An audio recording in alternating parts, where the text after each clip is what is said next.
Good evening. Oh, that wasn't Nastia's voice. That was probably Sergey. Good evening. Are you hearing me? We are hearing you and we see you. Good evening. Good evening. Did you also have a very positive day, Sergey? A good day? Unfortunately, I am sick today. It's quite difficult to me to think in English, to speak in English, but I will try to do my best. Well, good. So your day is very much in contrast. Not so good a day. Not so good. Not so good. Nastia, are you with us? Hello. Good evening. Good to see you. How has your day been so far, Nastia?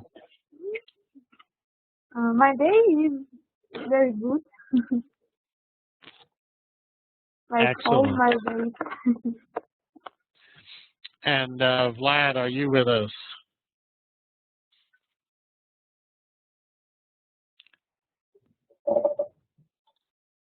Vlad, are you there? Hello. We can hear you. We cannot see you, Vlad. Oh, yeah.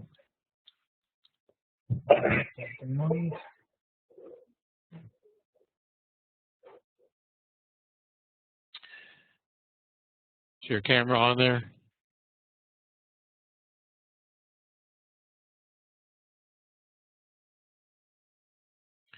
Well, this is a very interesting question. How's your day going?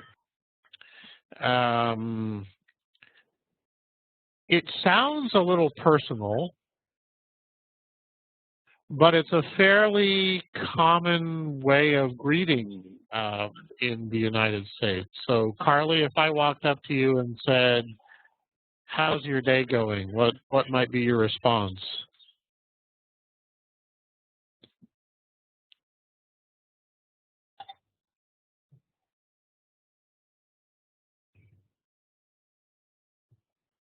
Carly is not with us.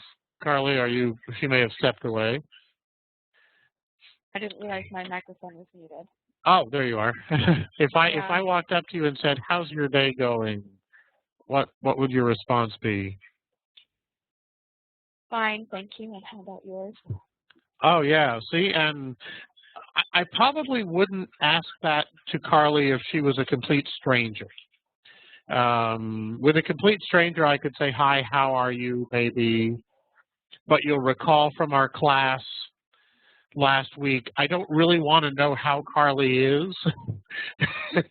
So she might say, "Well, I broke my foot, and my pet is sick, and my son is sick." I don't want to know that. It's just, "Hi, how are you?" Then if I say, "Hi, how's your day going so far?" She won't tell me anything bad, right, Carly? Yeah, we might say, not too badly. A little busy, but not too bad. So even if you're insinuating that something slightly negative, you put a little positive tone on it. You say, not too badly. A bit busy, but okay. So even though you're busy, you're okay. Yes, and those are two examples, and it's very positive to be busy, right? Oh, busy, busier than I've ever been, very busy. That's seen as a very positive piece. Constantine, good evening, welcome. And Pete, I put up those pictures as well about the March Fair. I don't know if you can see the Very nice. The whiteboard with those names on it as well. Excellent. Constantine, are you with us? Good evening. Good evening. We can hear you, Constantine, but your camera is very dark. Just barely. Is it better? It's still a little dark, but we can see you. Well, we'd like to start today by thinking a little bit about the month of March as well. So not only do we think about the phrase, "How's your day going?" But there are some phrases that, now that we're in the month of March, are very common in English.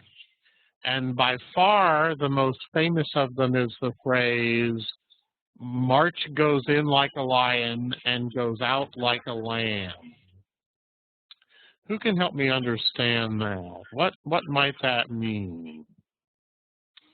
It means that in the beginning of the match is very cold, and the match go out very quick, and in the end of the match is very warm. Not very, only warm. Yeah, and so not only cold and warm, but what other kind of weather is associated with March, Konstantin? What other weather phenomenon? Sorry? What other kind of weather? So there's temperature. It will be very cold at the start and very warm at the end. What other weather will there be in March? The weather is very variable. It can snow. It can even rain. I don't know. Yeah, snow and rain. And if you want to fly a kite, what kind of weather do you need? We have a saying that when March come, you should wear double trousers. Double which? Пришел марток, надевай двое порток. Один раз.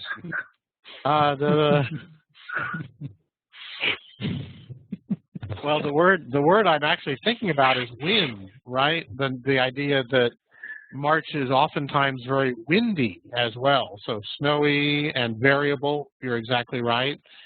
And windy and rainy, that's the lion part, right? Lion being a strong, ferocious animal.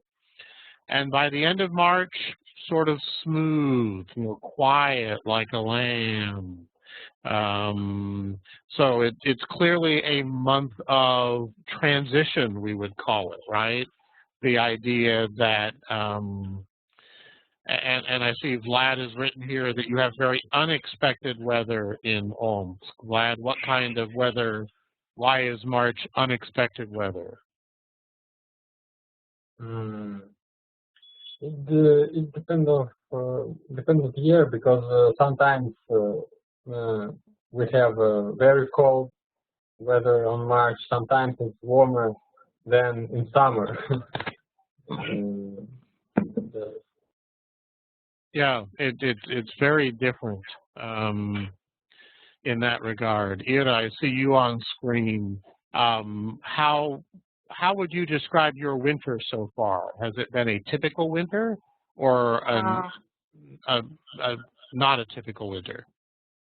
I want to say some words about March. Can it be? Okay, start with March. Yes. I think it's one of the most dirty months in the Russian year, and I can't understand what I need to wear today. Maybe coat, or maybe maybe I don't know how it will be in English. Wait a second, please. Fur coat. Or fur coat. And my car is very dirty every day because today is snowing, and after this it's raining. I don't like March. So it's very grimy and dirty on the street, right? And, yes. And my car is like that too, even though in Texas we have no snow. It just, it's dirty on the roads and not very pleasant. Slushy, yes. Carly has a great word. And the second question was about typical or not typical. Winter. So how's your winter been in Omsk? Has it been normal or not normal? In this year? Yeah. We had normal typical winter. I think it was something near 20 with minus in December and in January and in February, but it was in Sri Lanka in February, and I don't know how cold was in Russia and in Omsk. So Omsk seemed slightly warmer this winter, right? Only -20 and not -40, right? Yes, of course. I think it was a warm winter. Warmer winter. Sergey, what was your take on winter? What did you think of winter in Omsk this year? This year, Yeah. I think it was rather typical winter. It was Okay. not very cold. It was about 25 with minus, and no, maybe it was not snow, much snow this winter. I don't know. I don't know the reason of this moment, but it was so. Okay. So maybe more typical. It started warmer. I think in the fall you were a little warmer, perhaps, and but now it's slushy and dirty. Sergey, will you get more snow? Is there still a chance for snow? Excuse me. Is there still more snow to come? Will there be more snow in Omsk in March? I don't know. Maybe, possibly. Maybe. Okay. Let's look at our next phrase. So that was March comes in like a lion and goes out like a lamb. The next one is beware the Ides of March. We need a historian here, somebody who can tell us where this phrase comes from. The Ides of March.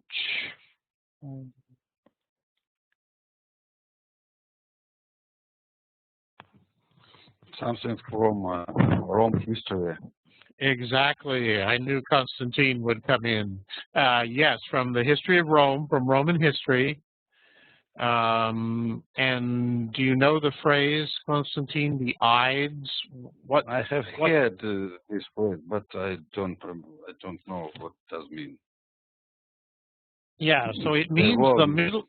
Usually, it means the middle of the month. You know, the 13th or the 15th of a month. Mm-hmm. And what happened? What famous event in Roman history happened on the Ides of March? I don't remember. It was they celebrate the Ides of March. Maybe some of great Romans was killed this time. Yes, and I see Carly's helping us in the chat as well, Professor Storm. That Julius Caesar. Who, please? I said A2 Brute.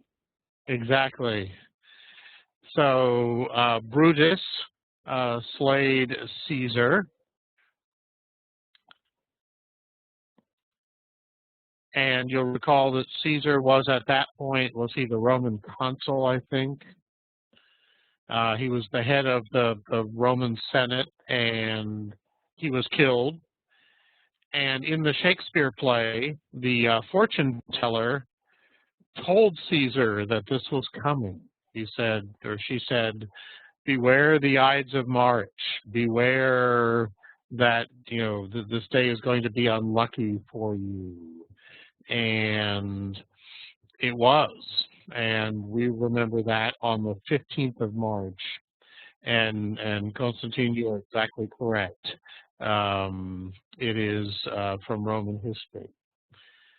Now we have another March date that you have in Russia, but that we do not celebrate in the United States. Восьмого Марта. Ah, we are lucky. Who was that? Constantine, why are we lucky? You don't need to find gifts to congratulate your all the women that you know. All the female friends, right? All your women friends. All the female friends. So how many presents will you have to buy? It's a bit, there is some pleasure with it, but it's very bothersome sometimes. So how many presents will you have to buy, Konstantin? A little, but I have bought. Ah, so you've already bought them. Sorry? So have you already bought your presents or not yet? Something, yeah. Not all, but something. Okay. Vlad, what about you? Are you ready for the 8th of March? Yes, I'm ready. I already spent all of my money. So I see all the men here in the chat are talking about how expensive this day is going to be. And Carly is upping the ante, right? She went from flowers to diamonds in the chat. Vlad, did you buy anybody diamonds? I'm not oligarch. Very good answer. I'm not an oligarch. Yes. Flowers are nice. Chocolate flowers. is acceptable as well. Come on. If we celebrated women every day, we wouldn't need a special holiday. And Ira, what are you expecting to get on the 8th of March?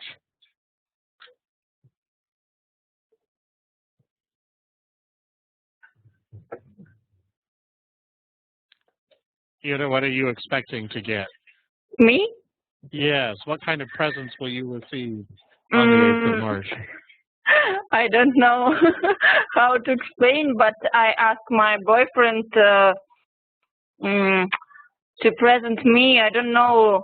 It's in English, and my Google Translator don't know how to read in English. But it's a device for my phone because in Russian to do is зарядка. It's Charger. A charger. Is it a special charging case or something? Yeah. Yes. It's a Like wire for my phone because I broke my old. You broke your charger. Yeah. Ah, okay. That's very practical. Yes, Yes, and very romantic. And very romantic. Excellent. Yes. Excellent. Yes. Yes. Yes. Yes. I hope he will surprise me and the present not only carpet. Yeah. So I think you will get some other presents as well, possibly. We will have to ask you next week if you got your phone charger. I love it. And Sergey, are you ready for the 8th of March? Of course, I'm ready. And how many presents do you have to give? How many? I have one present, but I think that my present is very special because I have already composed my own song, and I'm going to sing this song to my girl. Ah, very nice. Very, very artistic, very romantic. Very nice. Nastya, do you have any expectations? Yeah. Nastya, what are you expecting? I don't know. I think it will be a surprise for me. Also, I have a birthday on 6th of March, and I think it's very hard month for my boyfriend. Ah, yes. So you said on the 6th of March? Yes. Ah, well, happy early birthday. I am curious what kind of gifts women typically receive. What kinds of gifts men tend to give women on Women's Day. Since that's something we don't really do. So Sergey has composed a song.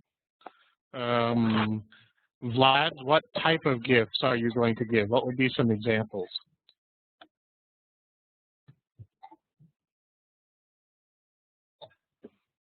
Oh, Vlad, are you with us there? Oh, yes. Yeah, what would be some examples what kind of gift would you give on the 8th of March? It's flowers or my mother or grandma, I usually present some gadgets that makes life more easy. Ah, okay. Some sort of gadget.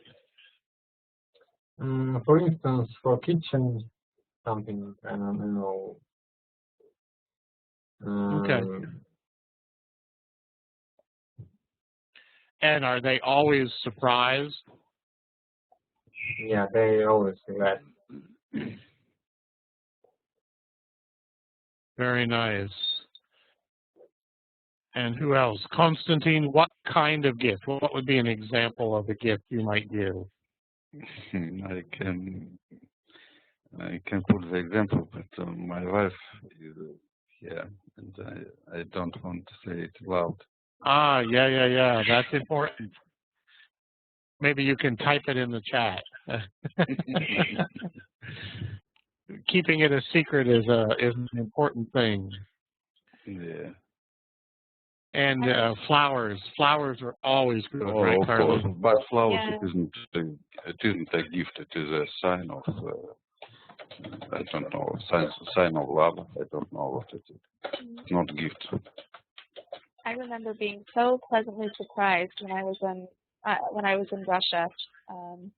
I was there for the entire year, and I had never really heard of Women's Day before, and so I was so surprised and very happy when I received flowers from different male friends on Women's Day, and I thought, this is so nice. And for us, usually, if a woman receives like a flower from a man, it's usually for a significant other, right? Her boyfriend or her husband, but not usually from just friends. Vlad. What I comments in the chat. I'm thinking this is a very romantic group, but Vlad needs some more work. We need to. Because it really looks like this, and sounds like this. It's a very romantic group, but we may need to tutor Vlad just a little bit. And, so, Carly, will you get anything for the 8th of March? Sorry. That was really good. No, probably not. No. But, and my wife is not Russian, so she will not expect anything. So I don't even tell her about International Women's Day. Let's talk a little bit about several of our other phrases. So here's an interesting phrase: to be mad as a March hare. Nastya, I see you on screen. Do you recognize the word hare? Or if I gave you a hint, a hare is a rabbit. Have you seen that phrase? Yes, I see. I'll put a picture up on the screen. Do you recognize this drawing, Nastya? What story it might be from? This is next exactly. This is from fairy tale. Alice in the Wonderland. Yes? Ah, perfect. Yes, you got it 100%. Yes, from Alice in Wonderland. And there's Alice, right there. And there was the March hare. And do you remember anything about his mental state? Was he, when we say someone is mad as a March hare, what does that mean, Nastya? It doesn't mean angry. Do you know what it means?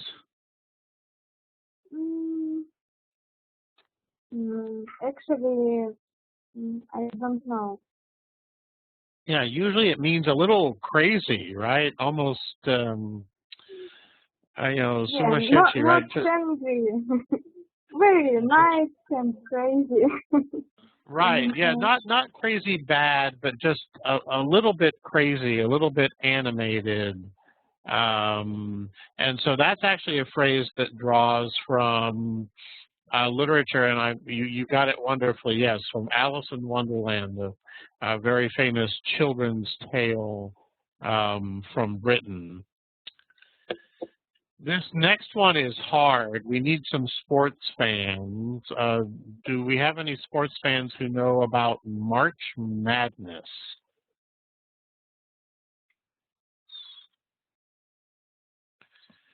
I think because of your Russian background, you know hockey, and you know figure skating, and you may not even be thinking about this sport. This is a sport we play inside during the winter here in the United States. What sport would it be? And Carly's giving you a hint. It has an orange ball and it bounces. What sport are we talking about? Baseball. No, Not baseball. not baseball. Basketball. Basketball, Basketball. yes. And March Madness, Basketball. yeah, March Madness is when we have the playoffs, the championships for basketball. And in particular, it's the college playoffs. So the basketball teams from colleges and universities. And you can click on the link here and see it's a big tournament. It starts with 64 teams, and then it goes to 32 teams, and then it goes to 16, and then it goes to 8. And it gets all the way down until we crown the National Basketball Championship. And it's a huge sporting event. It's not as big as the Super Bowl, but it's pretty big. It goes on for weeks and weeks and weeks. Carly, what sport is big in Finland right now? I'm guessing it's not basketball. It's usually in the winter season, hockey and skiing. Hockey and skiing, right? Much more regular. Yeah. Winter. I know nothing about. Or I've curling, never been right? Skiing in my life. Yeah. And then the last phrase I have up there is spring forward, fall back. Who can help me with that? What normally happens in the spring and the fall that we think about? But not Russia, not this winter, and you didn't do this in Russia last winter. Who can help me with that? What was something that in the United States we're going to do this spring, but you're not going to do?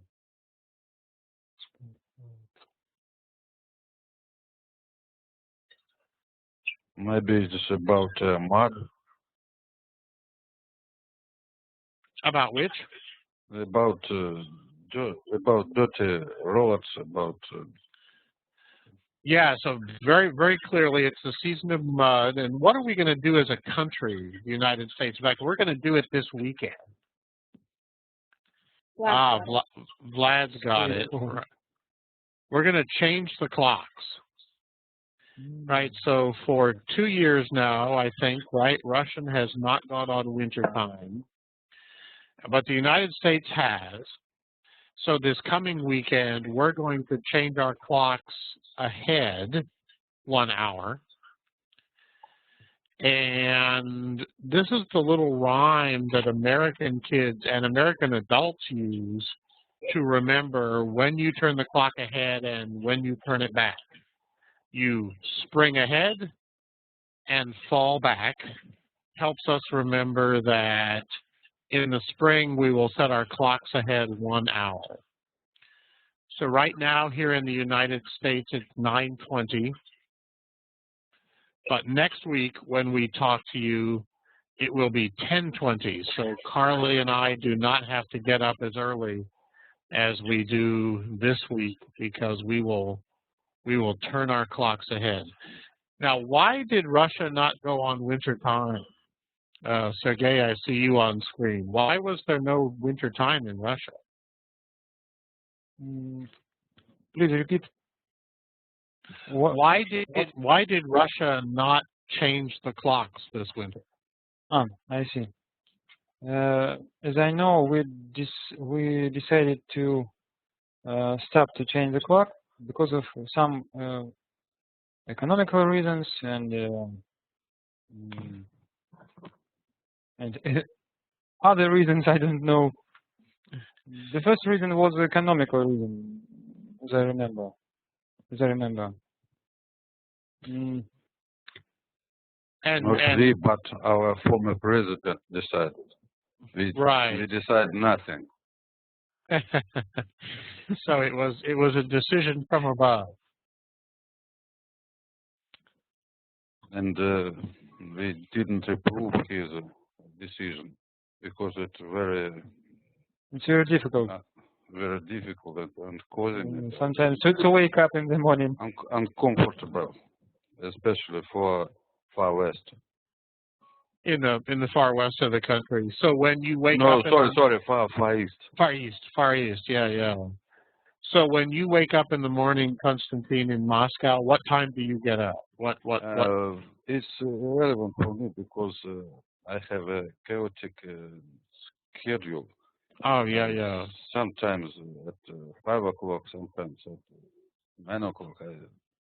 It depends on my schedule. And for me, it is this times changing is irrelevant. But for normal people, for white collar, for I don't know, for other people, it's a very relevant question. Yeah. And, so if our government, I don't know, government, maybe our parliament decided to change our time. Yeah. This fall. So when you get up at 5 a.m., Konstantin, in Moscow, is it dark? Sorry. Is it dark outside in the morning in Moscow, or is the sun up? I don't remember when when sunrise began. I think about 8 o'clock in the morning. It's clear inside, not very dark. So the sun is probably coming up at, at 6 or 7 or 8 o'clock. But now it isn't dark inside. And as the spring comes, the day gets longer, right? More sunlight. That's how it works, I think, right? Yes, of course. We don't. Our country don't different from America in this way. Right. So we're all going to have the same issues. Now Moscow is fairly far north, right? So you will have shorter days. So in winter. In winter, yeah. In summer we have longer days. So Ira, how is it in Omsk? When does the sun come up now in Omsk? I think it's coming near 8 o'clock in the evening, maybe in the 7:30. Yes, something like this, I think. Okay. Because when I came back from the university today, it was the sun in 7 o'clock, and then 7:30 it was 2. And after this, I didn't see. Then you went inside, yeah. Yes. And that's interesting. And so Omsk is fairly far to the north, I think. Carly, you're even farther north, right? Yeah. So how late do you have sunlight where you are in Finland? Oh gosh, for a while it was starting to get dark outside at 3 p.m. or so. Now I think it's starting to get dark around 4:30, something like that. Okay, so you're even farther north. Very nice. Yes, right now it's 5:30 and it's kind of gray outside. The sun's not out anymore. Well, we have two themes that we wanted to work on today, but we have interesting set of current events that are happening. So we're going to change our plans a little bit and talk about an event from the news, because that has many people very interested in what's occurring, and you can probably guess what the topic is, and that's going to be what is occurring in the Ukraine. So as I said, this was not a topic we had planned for. It has just come up. So I'm going to load a page. So if you are an American this morning and you go to CNN to read the news, this is the headline you will see. So in the United States, there is a great deal of concern about the situation in Ukraine, and in particular, this area in English we call the Crimea, Krim in Russian. So who can give us an overview? Who can give us a summary of the events in the Crimea? Who would like to be a volunteer? It's very hard theme, I think. Yes, it definitely is. It's a very, very difficult topic. So, what does it mean to volunteer? Volunteer, you mean military volunteer? No. Just to give us. Yeah. It's bad joke. Yeah, bad joke. Who can tell us some history? Who can tell us the history of the Crimea? Has it always been in the Ukraine? Tell us a little bit about the history.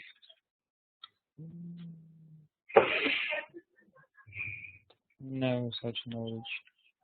I know the history of Ukraine and Russian, but I think I can't explain it in English. Well, give it a go. Try just a little bit. Okay, do you want I need to tell about the situation in Ukraine, or I need to tell you about the relations between Russia and Ukraine in the today? Why don't you do both? Why don't you do both? Okay, we tell about this big problem today in university. I'm a lawyer, and I'm a master of law. I will be a master of law next year, and of course, all my classmates think about this situation and tell about this situation, because some guys afraid that they can go to the war. Really, it's a big risk for them. I think that Obama and Putin had not nice speaking between each other, and I think that USA can't say anything to Putin. I don't like them. I really don't like him. But I think that Obama and who take part into different conflicts in the world can't tell the Putin what he needs to do in the territory in our continent. And we have with Ukraine one history. It was our territory for maybe 1,000 years. We had it was one state. Yeah. And of course, in the east of Ukraine live many Russian people, and many my friends have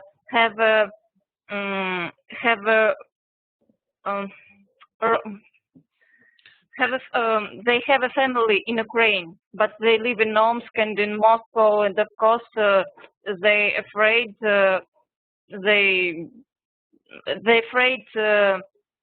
about their life.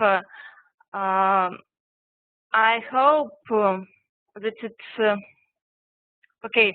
I think that if Russian, excuse me,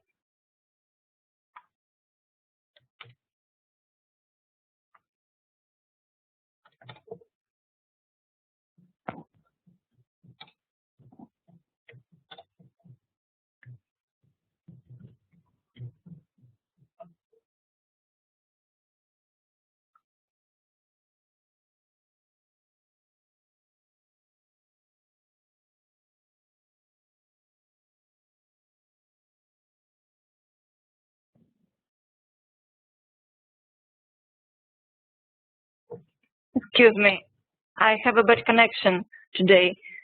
Oh, yeah.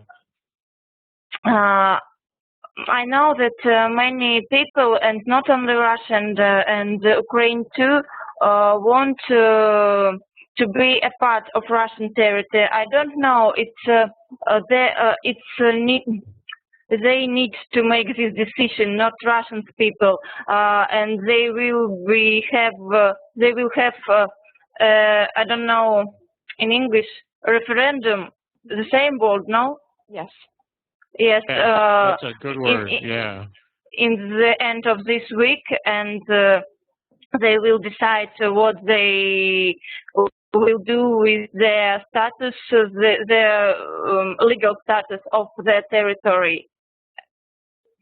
Okay. Very nice. Thank you. Thank you. Sergey, you had some thoughts. What would you add, Sergey? What can I add? I think that we don't know all the truth about this situation in Crimea. My opinion is that Crimea присоединится к России. Will unify or be joined? Yeah. I think the Crimea will be joined to Russia. I think it's maybe the one way to help the Crimea to stop all the bad events that are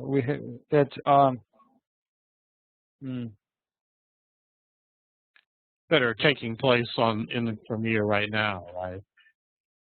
What? So to try to stop the events or slow down the events in the Crimea. Yes. So some of the words we might use are to unify or to join or to annex. Annex is not exactly what we mean. Yeah, tell me, Konstantin, what would you add? I can't, nothing expect that my wife is Ukrainian, and she's going to her, I don't know, historical land, to her parents in April. Okay. And later I can speak you what happened in Ukraine from the first, I don't know, first mouth. We call it first-hand experience. Yeah, great phrase. Yes, meaning she will be right there in the Ukraine and can tell you. Today we only saw the TV statements, the statements of Russian politicians, of Western politician, of even United States politician, but I don't know why they bother with Ukrainian events, because it's too far from America. And I think that point of our president is at least is very respectable, because the truth is on our side, I think.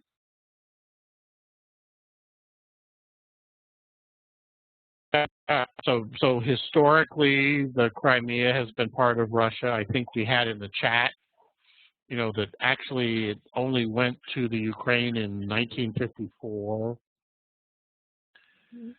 And sort So, of along that note, maybe if I can add, please. a lot of Americans, we're not talking about the United States intervening militarily, really. That's not something that the average person wants, I don't think.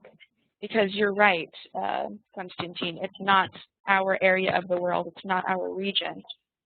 It's so very far away. All we can really do is make statements. And we're expected to But condemn your this. president treated us that he forced us to. I don't know what he mean, but he want to sanction. What does mean sanction? Sanctions. Yeah, Sanctions, yeah. Sanction to make the situation, the economic situation in Russia to make worse. I think it's not very cheesy. There's definitely talk about that.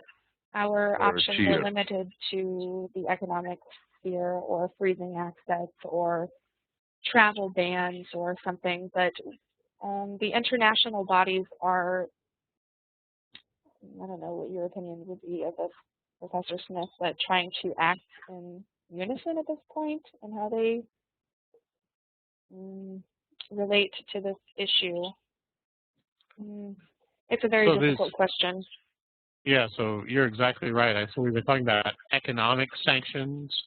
We've been talking about diplomatic sanctions, right? So the one threat you may have heard would be to kick Russia out of the G8 and make it a G7 again. So in the U.S. press, right, in the media in the United States, what do we read? So when an American gets up this morning, they read that President Putin wants to use military force, that he says Russia has the right. And one word that you will see in the American media is invasion, right? Putin is going to invade the Crimea. But in the Russian press, you will hear about Russian-speaking citizens who asked for help, and they have the right to protect the people by going into the Crimea. So you have these two very different views. I think you are exactly right, Konstantin. Until you get firsthand information, we are very dependent on the news media. Vlad, I see you've got a comment there. What would you like to add, Vlad?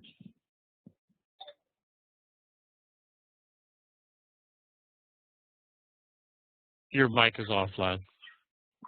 Turn on the microphone. There we go. Yes, I made a comment about military interests of United States in this situation of territory of Ukraine. So you mentioned that there are a lot of NATO bases all around Russia, Yes. right? Yes. And President Putin this morning here in the United States, this afternoon in Russia, said what? He scolded the Americans. And how did he scold us, Vlad? Did you see the news conference? No. He said, did you see it, Konstantin? What did he say about the Americans? He said nothing.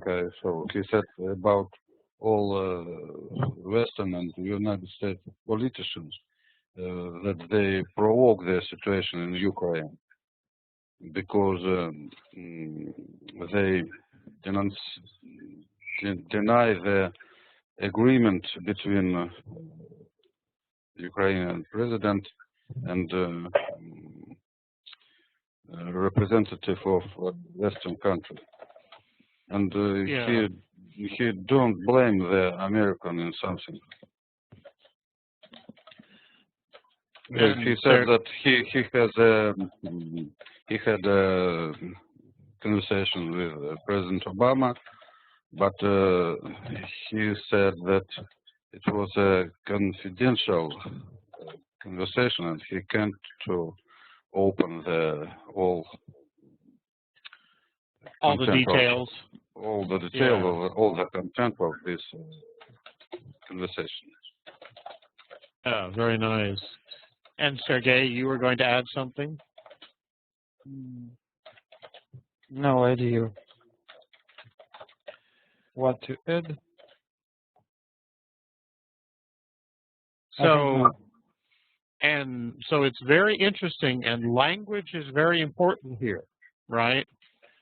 How you describe what's happening in the Crimea.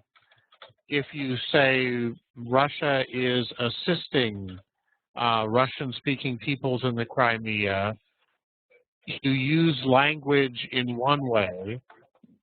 If you say Russia is invading the Crimea, you use language in a different way. And it carries very, very different meaning. I wanted to share a cartoon that was in the newspaper this morning. I'm sorry, could I speak one interesting thing? Yes, Constantine, one please. of our observations on TV, they show us, I don't know, a movie from Ukraine, short movie, and it was a meeting at the square of the Independent, Maidan, and all of politicians from West and from East, I mean Saakashvili, they speak only in Russian. Only in Russian, no England, no English, no Ukrainian, no Georgian, only in Russian. The Russian is the language for everybody, even for our enemies. Yes, and I know many people were very concerned what language Yanukovych speaks, right? So he comes to Russia and he makes an address on TV, and it was politically significant. Which language would he speak in, Russian or Ukrainian? So language is very important. Mostly Russian. Mostly Russian for Yanukovych, right? So here's a political cartoon. Can you all see the political cartoon?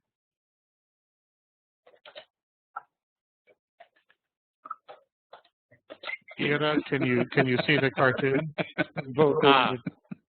Yeah. So here, I think we have tickled Konstantin's funny bone. He thinks it's very funny. Konstantin, can you help explain this cartoon? What do you see? I see that I don't panzer or tank, how that machine is called. That Russian tank break the legs somebody, and he treat like that. Obama. And that would be Obama, right? So that's President Obama. Maybe because he has a big ears.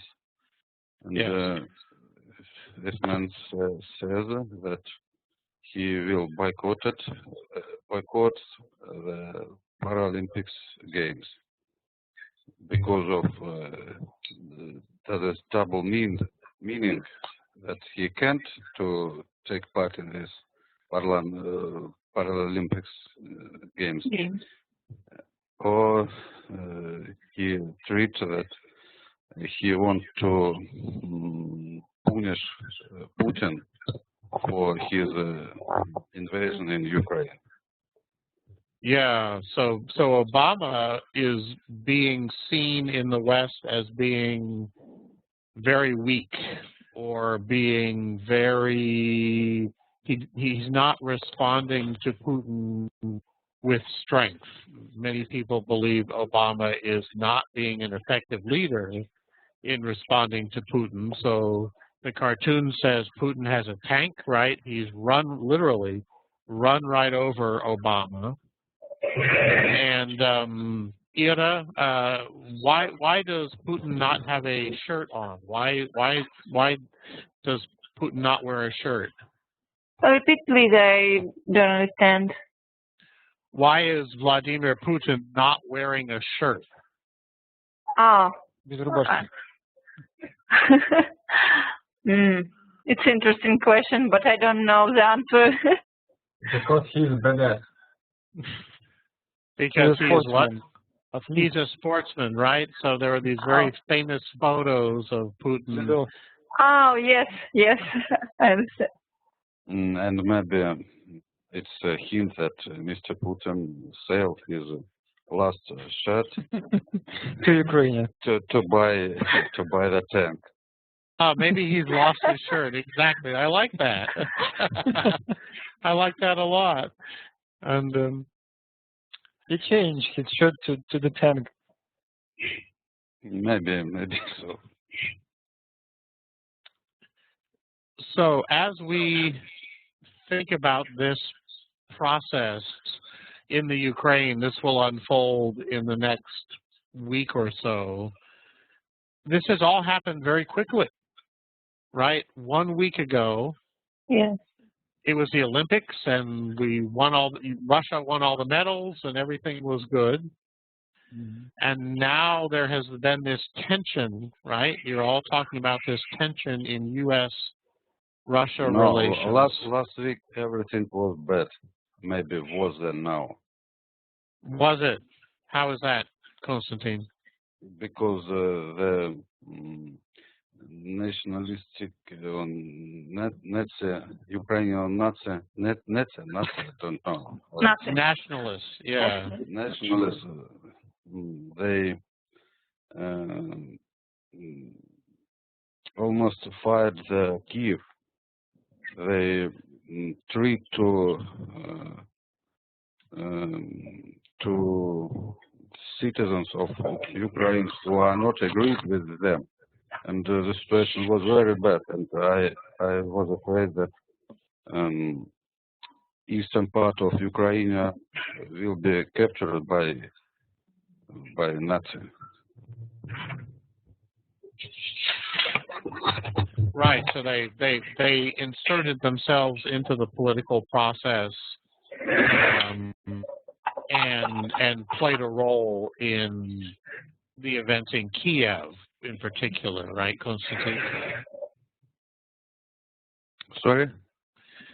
So you were saying there were these nationalistic forces that played a role in the demonstrations in Kiev, right? Yeah. Okay. So we will have to see how this unfolds, what will be throughout the rest of the week and weeks to come. But clearly, Obama is seen as being weak. You know, the West in the press, here in the media, many people are criticizing Obama for not being more of a strong person like Vladimir Putin, who doesn't even have to wear a shirt in the events that will unfold. Excuse me, and Americans criticize Obama too in this question? Say that again. The Americans did what? They what they think about the situation and position of Obama? They think he's very weak, that his response is very weak. You know, so we will boycott the Paralympics, right? Konstantin saw that caption and liked it a lot. It's not a very effective response. You know, it's a very small response. And so many Americans are seeing him as not really standing up to Vladimir Putin. Well, Carly, would you? Step in a bit here too. So oftentimes when talking about politicians in the United States, they are either referred to as doves or hawks. And whereas the former President Bush might have been considered to be a hawk, that is a more aggressive president, more willing to use military force. Siloviki. Yeah, Siloviki would be the equivalent in Russia. Yeah, Obama is definitely the opposite, and in my opinion, that was why he was elected in the first place. because many people have had enough of this mentality that the solution to everything is military intervention. That's one way of viewing it, but Professor Smith is exactly right. Some people do think that President Obama is weak, but my argument would be his approach tends to be diplomacy, and it's important that we note diplomacy does not always mean weakness. It might mean that to some, but not to everyone. And really, speaking of the options at the disposal of the United States, what can we do? We're a world away. We have our own problems. It's not our country. It's much closer to Europe than it is to us. So what can be done, really? We can enact economic sanctions, political sanctions. We can make condemnations. But other than this, I would like to ask these people myself, okay, what is your solution to the problem? No one wants it to escalate any further. That's the consensus. We don't want it to go any further. No one wants violence. It's your meaning, or it's meaning for your president, that you don't hold somebody's side. That we don't what? Sorry? That you don't, that you shouldn't hold somebody's side, the one side or another. That you support diplomacy. Hmm? Diplomacy. No. I think that it's a balance, trying to understand Russia's historical connection. It's is it politica of Obama, or it's only your meaning? I would say it's representative of Obama politics. Perhaps, I don't know what you think, Professor Smith. That is my understanding. I think he supported the illegitimate powers in Kiev. The modern powers, the modern authority, Kiev authority. No, isn't it?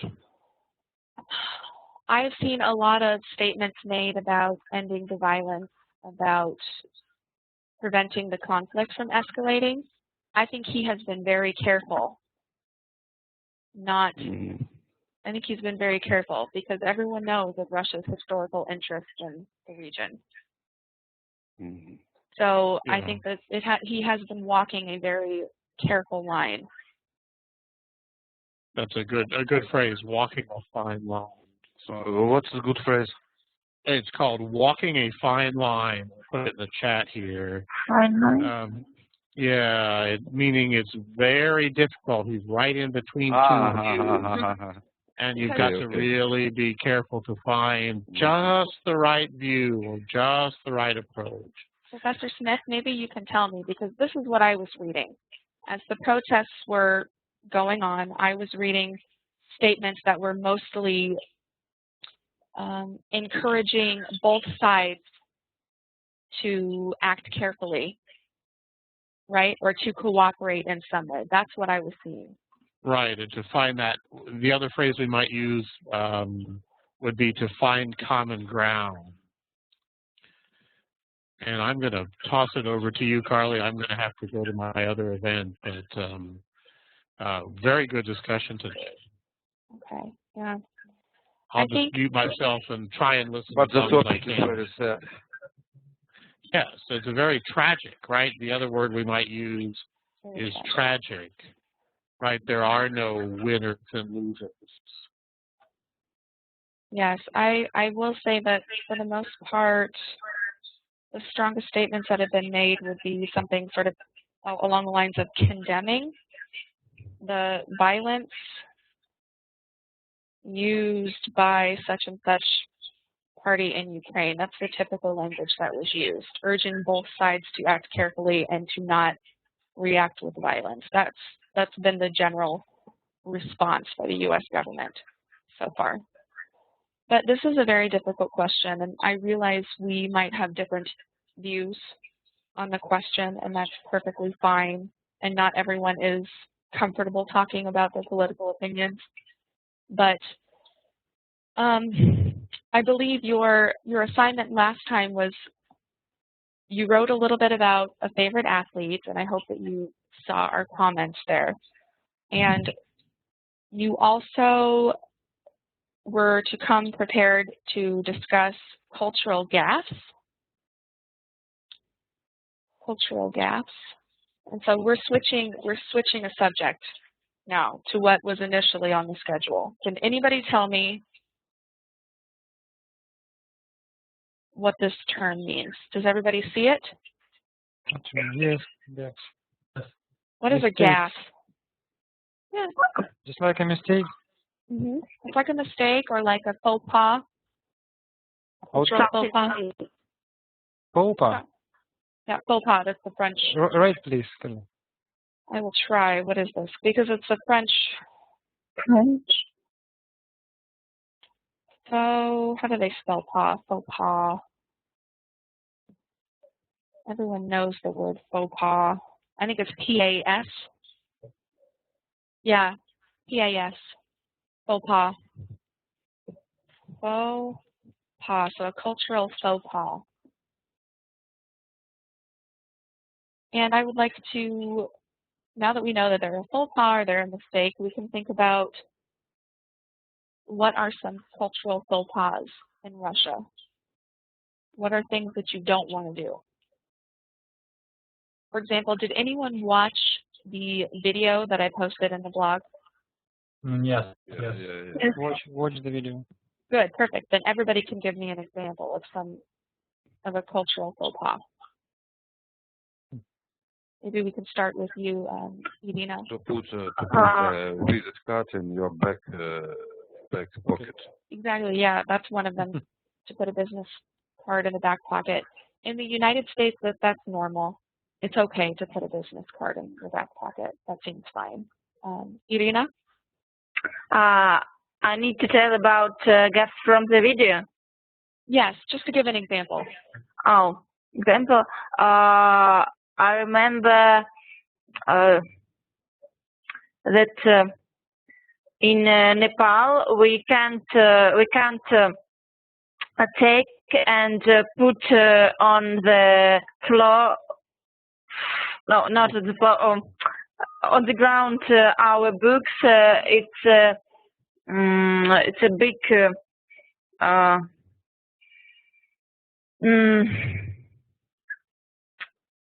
How to explain? It's considered It's a big. What? Taboo. Considered, yeah, taboo. Yes, maybe something like taboo or disrespect. Yes, so disrespect for culture and also of this book and for traditions of this country. We can't do it. Yeah, that was another really interesting cultural gap. I didn't know about this. And in the United States, it's totally normal. Yes. Step over a book. It's not good form to step all over them, yes, but yeah. Nastya? From the video, I remember the one with what I was faced here. It's about the gap when here when people do this, it means no, and when people do this, this means yes. Yeah, that was really interesting. And in Russia is a nod up and down. That's always yes, right? In Russia, like in America, and everywhere, like in only in Bulgaria, it means another thing. Yeah, are there any unusual Bulgarian issues? Yeah, really. Yeah. Sergey, what was another thing that you noticed from the video? There was an example of cultural gaps from Kazakhstan, and that was you should not sit on the table during your speaking with somebody. But I was born in Kazakhstan, and I want to say that it's a normal way to sit on the table when you are speaking with your friend. But I think that it's not a good idea to sit on the table during your conversation with your business partner, for example, all over the world. In the United States, depending on where you work, it could be normal. Your boss or your colleague could come in and sit on the edge of your desk and have a conversation with you. If you know them, it could be okay. It could be okay. Yeah. And there were some other videos that I found that were very interesting about also hand gestures. And what happened? Is Vlad still here? Sorry, I don't see Vlad. He's gone. he's gone. Yeah, okay. So I wrote down a list of hand gestures as well in the United States, because a hand gesture can create a cultural gap, right? Because what this means to us in the United States, meaning okay. Okay. Yes, meaning okay, that is an insult in some Middle Eastern countries. So I wanted to go through. When I was in Japan, my friend said me that it means that you need to give money for men when you do something like this. It means that you ask him to give you money. Oh, yeah, that's really interesting. Where is it? In Japan. Mm. Japan. Okay, so I've got a list of hand gestures here, and I want you to tell me what they mean and if there is a Russian equivalent. These are hand gestures typically used in the United States. So we'll start with some easy ones. Some easy ones. Mm. Do you see me? Do you see my hand gesture? It's very good in Russia. It's great, very good. Yes, it's the same thing in the United States. It's like thumbs up, good. In some places, again, that's not the best thing. And then there's the peace sign. Everyone knows with the just two fingers peace sign, or the number 2. And this one? Mm-hmm. What does that mean? Rock and roll. Rock and roll. Yeah. What about, and I apologize if some of these gestures are rude in Russia, but just so we can see the difference. What if I do this? It's a treat. It's a threat. Do you want to fight? Exactly. Yeah. You can even do that as a joke in the United States. If your friend says something jokingly to you, you can go, oh, as a joke between friends, and it's okay. What about this? This hand gesture. Money. Give me money. Cash. Give me money, please. Yeah, yeah. And what about this? I don't know if you can see it. Go to me. Come here. Yep, come here. Oh, here's an interesting one. I'm curious to see if you've encountered this one. Hey. Pass the hand. Hey. Dancing. Yeah. Oh no, you didn't. Not dancing. Not dancing. It could be someone scolding you. It could be someone scolding you, or telling you were bad for doing something, or expressing surprise in a negative way. I know you didn't just say that to me. We can do. Say that to me. What did you say? Watch on me. You can do something like this when you want somebody watch on you. Yeah, sort of. But in this case, what I did is sort of negative surprise, where it's almost confrontational. You do this and then move your head a little bit. It's as if you're scolding someone. You're telling them that something they did was bad. There's also, I think this is the same one in Russia. Call me crazy man. You're crazy. Crazy. And we do this? Oh, you're stupid. What? Do you want to drink? Yeah, drinking. Or somebody's a little bit drunk. And then what's that one in Russia? If you want to. Or being drunk? To say that we want to, yes. Yeah. Yeah. Tapping the throat. Yeah. So we don't do that. We don't know what that means in the States usually. So it'd be the drinking. What about this one? Dust. What about dust? It's sort of like, yeah, Go I away. know. I know. It's something good. It means, yeah, I know I'm good. I'm good. I did something great. It's so easy. I'm so good. Like, great job on that business deal. You did. It was just amazing. I can't believe how you did that. It was the best thing ever. Like, yeah, I know. It reminds me of Jay-Z, the rapper. Yeah. Jay-Z? Yes, Jay-Z. the rap. Yes, he has a song called "Get That Dirt Off Your Shoulder." Like, brushing it off. It's so easy. You're brushing it off. And then what about the fist bump? Where somebody comes up to you and you do pound it. Hello. You know it?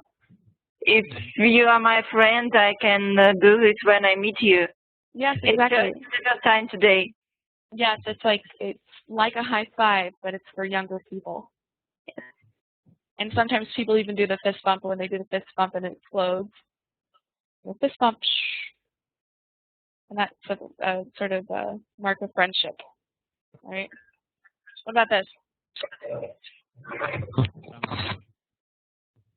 Tasty. Yes. And that's something I think that we picked up from the Italians, I believe. So what do you do in this case? If you want to say that something is tasty, how do you express it? Constantine, how do you express when food is really tasty? Do you have a gesture, like you do this? Or Nastya, somebody? The same I think gesture. the same way. Okay, so a lot of it's the same. A lot of it's the same. What about this? It was an invasion of Ukraine. It's when we say something in another meaning. Another meaning, yes. Yes, yes. Usually it implies sarcasm. Sarcasm. Of course, we can do lots of facial expressions with either winking, which can mean, that can have different meanings, as like a man winking at a beautiful woman or something, that can have that meaning. Or if you are playing a joke on someone, you are joking with a friend, and there's another person sitting in the room, you might say something to your friend and look at the other person and wink, and then wait for the other person to understand that you are just making a joke and that you're not being serious. That's a little bit of a difficult one to get out of context, I suppose. What about this one? Bravo. No, this one's different. This one's different. Oh, I don't know. We haven't got. Maybe it's time to something. No, it means it's again scolding.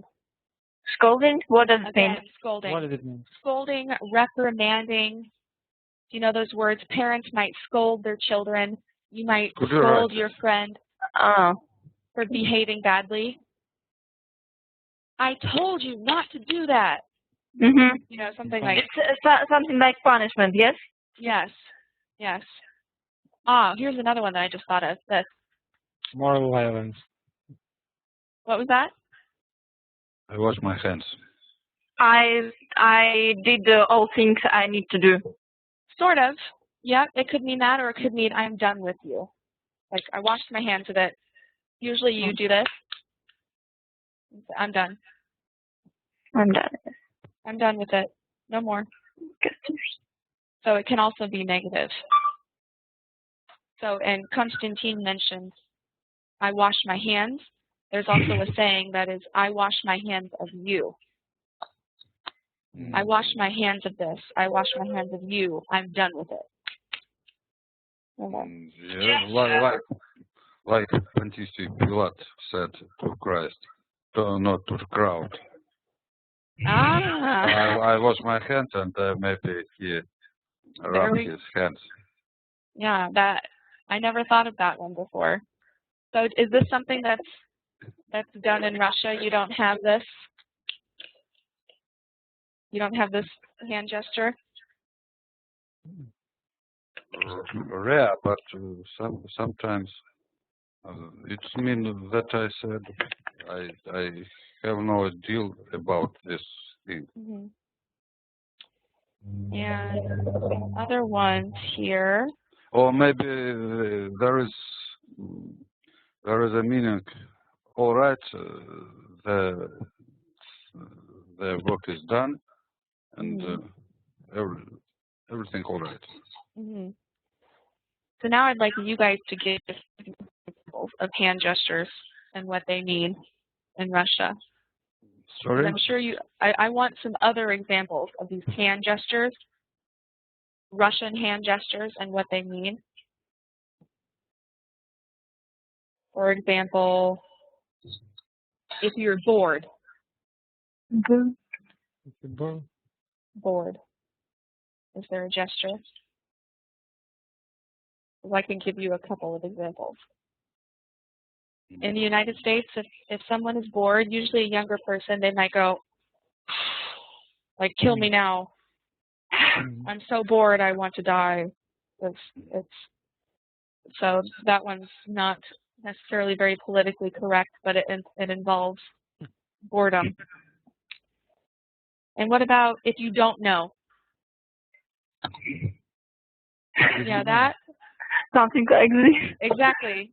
Or the shoulder shrug.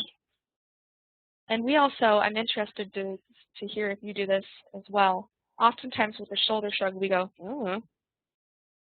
We usually say, to mean I don't know. Just like we say, means yes. Means no. And then, I don't know. It's true. Or, Do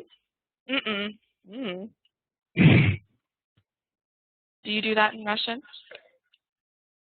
Of In course. Russian? Yes. Same sorts of things? It. Yeah. That confuses some people sometimes, though. Depending on where in the world you go, not everyone does it. What about this? You hit your forehead. I have forget. no, I just remember. Yes, Don't or it remember, means, forgive. it means duh. Ugh. Can't believe I forgot that, or it implies something is stupid. Yes. Either you're saying that you are stupid for forgetting, or something someone said is stupid. What about this one? Hand over the head. Oh. You say, it's over my head. What does that mean? No. Put off your head. I don't know. Somebody's talking about a very, for example, I'll just give you an example, scientific subject, and I don't know a lot about it, or it's difficult to understand. I'd say, and make that gesture over my head. I'd say, I don't understand it. It's above my comprehension. It didn't go into my brain. It went over my head. Is it clear? Yeah. And then there's time. I assume that's the same. Same gesture. What about if you do this? Or? I'm thinking about. When you think about it. Yeah, thinking. Or if I do this? Quiet. Don't tell anything. Yep, be quiet. Quiet. Keep quiet, man. What about this one? I'm married. If you like a thing, should have put a ring on it. Beyonce? Come on. Yeah, so it could mean I'm married, or if a girl's saying it to her boyfriend, put a ring on my finger, for example. And then what if I do this? No chance to announce. A different one. For example, I'm talking on the phone. And I say, One moment. One moment. One minute. Those are the big ones. And the reason I thought about those is because, as we mentioned, in some cultures, you don't want to do certain hand gestures. Also, in the video, I don't know if you remember, it was frowned upon in China to blow your nose in a handkerchief and put it in your pocket. That's a very negative thing. So for the next time, what I want us to do, and we will send you this email, we will send you your assignment and I will post it in the blog. Part of your assignment will be to come up with a list of do's and don'ts for Russia. For example, do bring your host a gift, but do not sit at the table with your feet up or something. Do not whistle indoors. Do not bring your guest an even number of flowers. A list, sort of a cultural survival list, so that you can help someone avoid making these cultural mistakes or these cultural gaffes. So do's and don'ts, or a list of cultural gaffes in Russia. Is it clear? Yes. Okay. Well, does anyone have any questions or closing comments before we end the class? No, thank you very much. Thank you. Thank you all. Thank you for your It was an discussion. interesting conversation. Yes, thank you for the interesting conversation, and I appreciate that we were all very respectful of each other's opinions, I think, and that's good, because we might have different opinions, but it's good to hear them, I think. So it's interesting for me to hear your opinions and to read about your opinions. So just as I hope it is for you. So thank you all very much, and we will see you next week. Have a nice day. Goodbye. You too. Thank you, guys. Thank you Goodbye. so much. Bye-bye. Bye. Goodbye.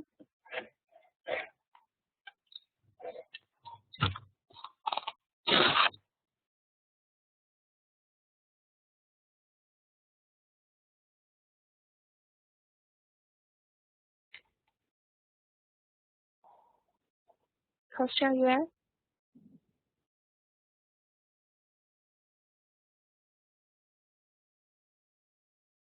Kostya?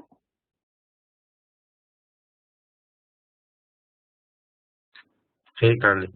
Hey, how's it going? Can you hear me? Yeah, just a sec.